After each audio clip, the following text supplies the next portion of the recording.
aking dinuguan. Dinuguang sili.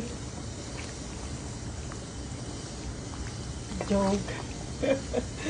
Dami kasi ng sili, kaya sinabi kong dinuguang sili. Look at that. So yummy. Actually,